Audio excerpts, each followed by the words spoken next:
नमस्कार, मैं हूं पवन त्यागी। आखिरकार हमारी खबर पर मोहर लग ही गई। लल्लन सिंह को जेडीयू से नीतीश कुमार ने बाहर कर दिया है।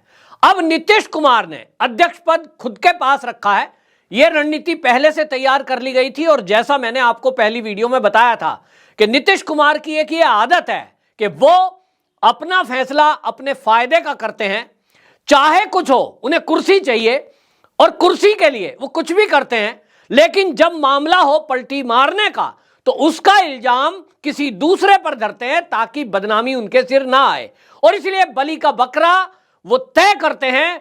आरसीपी सिंह हो, चाहे शरद यादव हो और इस बार लल्लन सिंह, ये अलग अलग चेहरे हैं जिनके नाम पर उन्होंने बदनामी दी और आरोप ये लगाते हैं। जैसे कि आरसीपी सिंह पे क्या कहा, वो साहब अमित शाह के ज्यादा निकट हो रहे हैं। अरे भैया, जब आपने एनडीए में शामिल हो गए, आपने बीजेपी से समझौता कर दिया, तो बीजेपी के जितने नेता हैं उनसे निकटता काहे नहीं होगी। आपने लालू प्रसाद यादव से दोस्ती की, आपने बीजेपी का साथ छोड़कर जेडीयू को आरजेडी के साथ मर्ज कर दिया, यानी उसके साथ समझौता कर लिया। तो जब दोनों दल मिल गए, सरकार बना दी, तो आपका कोई विधायक या अध्यक्ष अगर लालू जी के निकट जा रहा है, तेजस्वी के निकट जा रहा है, तो इसमें हैरानी क्या है। आप कहते हो नहीं नहीं, ये उनके निकट ज्यादा जा रहा है। ये आरोप यहां तक तो गड़बड़ है, लेकिन आप कहें वो पार्टी तोड़ रहा है। भैया, पार्टी तोड़ नहीं रहा है, ये तो स्वाभाविक है। आपने आरोप लगाया, अभी तक सफाई लल्लन सिंह की तो आई नहीं है। अब देखना होगा अगले कुछ दिन में लल्लन सिंह इस बारे में क्या सफाई देते हैं। हालांकि जिस तरह से नीतीश कुमार चाहते थे वही हुआ कि लल्लन सिंह अब विलेन बन चुके हैं और यह एक मैसेज जा चुका है कि लल्लन सिंह वो व्यक्ति हैं जो तेजस्वी यादव को मुख्यमंत्री बिहार का बनाने के लिए जेडीयू की पार्टी को तोड़ने का काम कर रहे थे। 12 विधायक उन्होंने अलग तोड़ भी लिए, इस बात के लिए तैयार भी करा दिए थे। अब मुझे एक बात समझ में नहीं आ रही, क्या लल्लन सिंह को इतनी समझ नहीं है कि आप अगर 43 में 12 को तोड़ोगे तो उनको मान्यता कैसे मिलेगी? क्योंकि मान्यता के लिए 2/3 चाहिए, वो संख्या है नहीं, मान्यता मिलेगी नहीं, क्योंकि स्पीकर और राज्यपाल ये दोनों के दोनों तो नीतीश बाबू जैसा चाहेंगे वैसा होगा।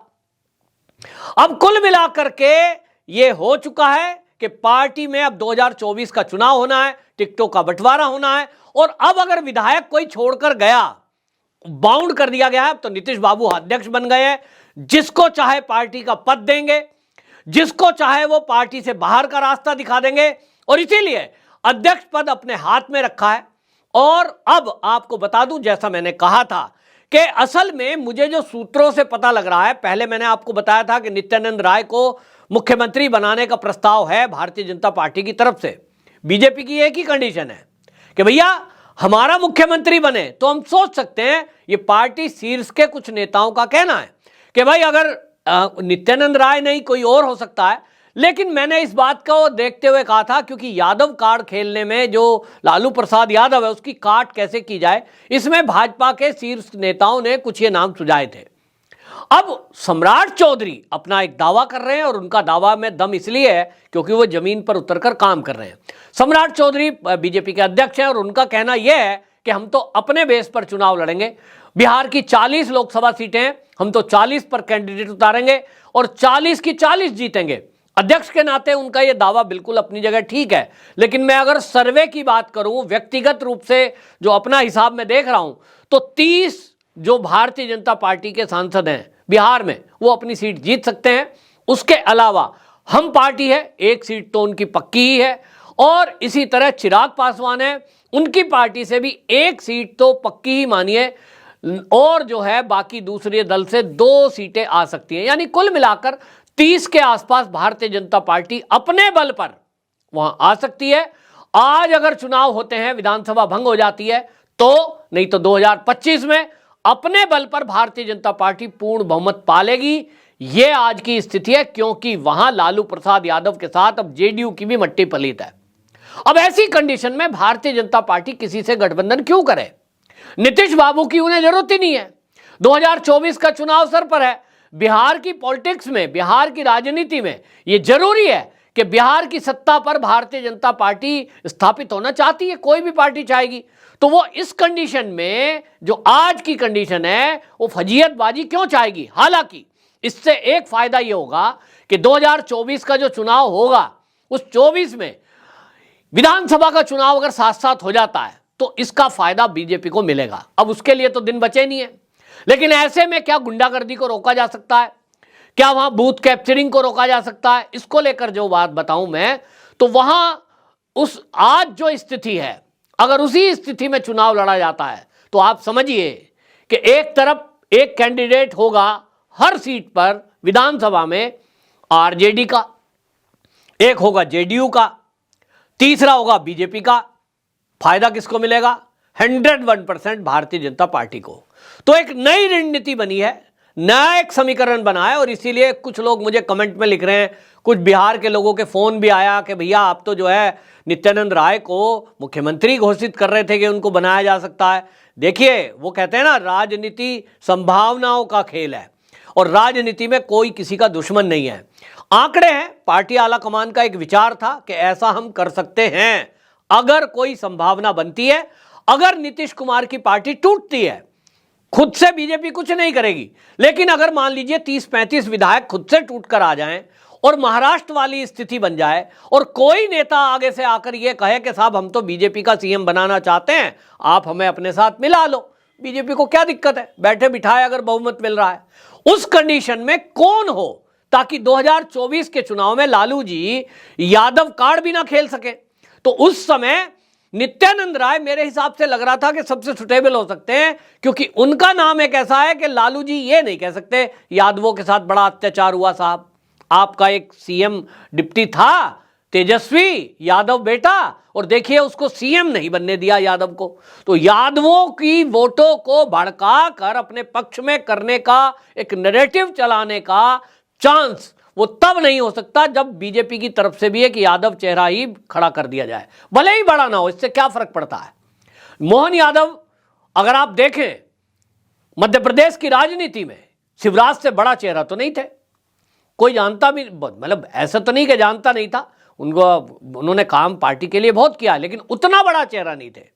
तो भारतीय जनता पार्टी के लिए चेहरा बड़ा होना है या छोटा होना वो काम के आधार पर नहीं है, कभी कभी नाम भी देखना पड़ता है और नैरेटिव को सेट करने के लिए भी कुछ निर्णय करने पड़ते हैं। लेकिन मैं हाल फिलहाल की अगर घटना पे आऊं तो आज की जो स्थिति है उसमें भारतीय जनता पार्टी पूरी तरह से, आपको बता दूं, दोनों हाथ में लड्डू हैं। आज जेडीयू और आरजेडी में हलचल मची हुई है। तेजस्वी यादव विदेश यात्रा पर जाने थे, 6 जनवरी उनकी तय थी और वो ऑस्ट्रेलिया के और न्यूजीलैंड के दौरे पर जाने वाले थे। 5 तारीख को उनको ईडी का सम्मन मिला हुआ है, वहां प्रस्तुत होना है, लेकिन 6 तारीख का उन्होंने जानकारी थी, पहले वाले सम्मन में तो ईडी के गए नहीं थे, वो पहला सम्मन उनको दिया गया था, 21 दिसंबर को पेश होना था, तब नहीं गए, लेकिन अब दूसरे पे जाएंगे, क्योंकि उनको पता है कि अगर दूसरा सम्मन भी इन्होंने इग्नोर किया तो कोर्ट से इनकी गिरफ्तारी का वारंट जारी हो सकता है और फिर विदेश जाना भी इनका बंद हो सकता है। और इसलिए 6 जनवरी का इनका विदेश दौरा था। लेकिन अब जो खबर आ रही है कि जैसे ही इधर जो है लल्लन सिंह को अध्यक्ष पद से हटाया गया, नीतीश ने कमान अपने हाथ में ले ली, तो तेजस्वी यादव ने विदेश दौरा कैंसिल कर दिया है और अपनी एक बैठक बुलाई है। आरजेडी की भी बैठक होने जा रही है और यह अब विचार होगा कि आखिर अगला कदम क्या हो, क्योंकि अभी एक बात तो क्लियर हो गई कि तेजस्वी यादव का अब मुख्यमंत्री बनना नामुमकिन है। लल्लन सिंह ही उनके लिए बैटिंग कर रहे थे, लल्लन सिंह को ही निकालकर बाहर कर दिया गया। तेजस्वी यादव का अब कोई चांस नहीं है। हां, जेल जाने का चांस जरूर दिखाई दे रहा है। अब अगर दूसरे संबंध पर तेजस्वी को ईडी नहीं पकड़ती है तो भाई ये सवाल तो आएगा कि मैं मुख्यमंत्री बन सकता हूं, मुझे क्यों नहीं सपोर्ट करोगे। तो नीतीश बाबू तो सपोर्ट करेंगे नहीं, और अब नीतीश बाबू जो विधानसभा भंग करने की बात आ रही थी, इसमें भी अब वो वेट कर रहे हैं इस बात का कि इनके सर ठीकरा ना फूटे कि गठबंधन इन्होंने तोड़ा है, वो इसीलिए इंतजार करेंगे सीएम की कुर्सी पर रहते हुए। और अब गठबंधन में भी यह तय कर दिया गया है कि जो उनके 16 सांसद हैं वो कहेंगे साहब हम तो अपनी अपनी सीटों से लड़ेंगे। इंडिया अलायंस आपस में तय कर ले कौन सी किसको सीट चाहिए, हमारी जो वर्तमान सीट है हम उन्हीं सीटों से लड़ेंगे। अब अगर एक तरफा निर्णय जेडीयू के अध्यक्ष नीतीश कुमार कर देते हैं, उनके सांसद कर देते हैं, तो लालू जी के पास कोई चारा नहीं बचा कि वो इस गठबंधन को तोड़ दें। नंबर 2, नीतीश कुमार ये भी तय कर चुके हैं कि वो तेजस्वी यादव को सीएम नहीं बनाएंगे। तो अब ईडी की बात आती है तो भैया बीजेपी भी दूर की गोटी खेलती है।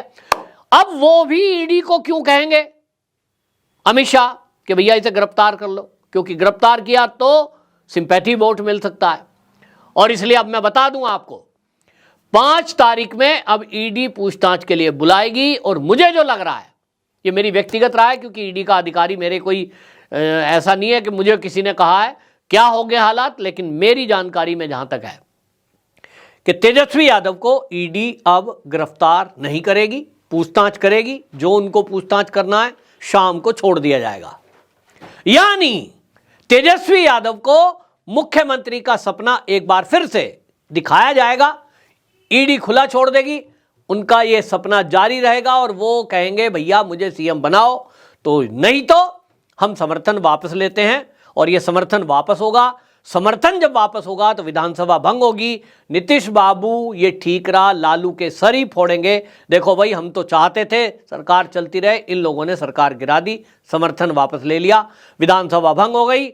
2024 का लोकसभा चुनाव बिहार का विधानसभा के साथ होगा। फायदा सबसे ज्यादा इसमें भारतीय जनता पार्टी का होगा। इनडायरेक्टली भारतीय जनता पार्टी की हेल्प करेंगे नीतीश कुमार। और यही डील हुई है कि आप राजनीति से आउट रहिए, नीतीश बाबू इनडायरेक्टली भारतीय जनता पार्टी की मदद करेंगे। और इसका फल 2024 में जब तीसरी बार देश के प्रधानमंत्री नरेंद्र मोदी बन जाएंगे, उसके बाद नीतीश कुमार को इसका इनाम दिया जाएगा किसी राज्य का राज्यपाल बनाकर। ऐसा मेरा आकलन है। आपकी क्या राय है? कमेंट बॉक्स में जरूर बताएं। वंदे मातरम।